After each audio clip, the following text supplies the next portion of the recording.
یو کس وای چې زه د کسب په لحاظ سره ډاکټر یم، زما یو ماما دی، هغه پرایویټ کمپنۍ کې کار کوي، هغه هر میاشت زمانه میډیکل رپورټ په ما باندې جوړی او وای چې ښې ګرانې دوايانې ولیکه.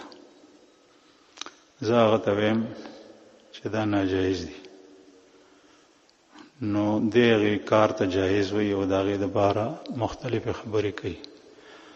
دا څنګه دي؟ دا معامله ناجایز ده. لکه چې دې پاغه باندې کوم ځای چې هغه دا بل اخلي پیسې، هغه زیاتې پیسې وصولي. او دې کې خو تفصیل باندې زه پوه نه یم، خو البته یو ځل زموږ یو ملګری اوس هغه دلته کې نه دی، بل ځای ته تللی دی، هغه یو دوکان و د سپورټ د لوبو څیزونو، بالونه، کرکټ وغیره وغیره. نو هغه ماته وی چې موږ څخه د مختلفو سکولونو کالجونو ماستران راځي، استادان، بیا هغه زموږ نه سودا واخلي. مثلا د 70,000 روپو سودا واغشته، نو هغه ماته وی چې په بل کې ماته ولیکه 1 लाख روپۍ.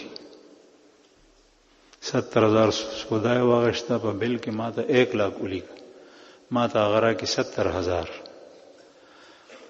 نو دا څنګه دي؟ نو ماته دا حرام دي، ځکه چې دې غلا کوي په غلطه طریقه باندې، د هغه محکمې نه پیسې زیاتې وصولي.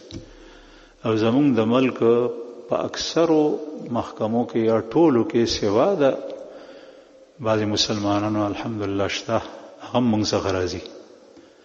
لیکن هغه سړی داسې وخت تېري چې ته به یې پوزه کې ورته چا پیزوانه شولې چې هغه داسې وایي زیاتې پیسې نه اخلي، شي رشوت نه اخلي. دا ټولو کې شته. نو دا حرام دي، دا پیسې اخیستل.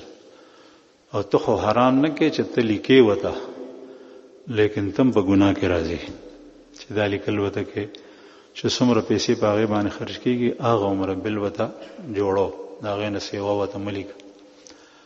هغه سپورټ والا ما ته وی که چېرې زه دته دا بل نه لیکم نو دی بیا سودا زمانه نه اخلي. هغه ما ته وی تا نه اخلم.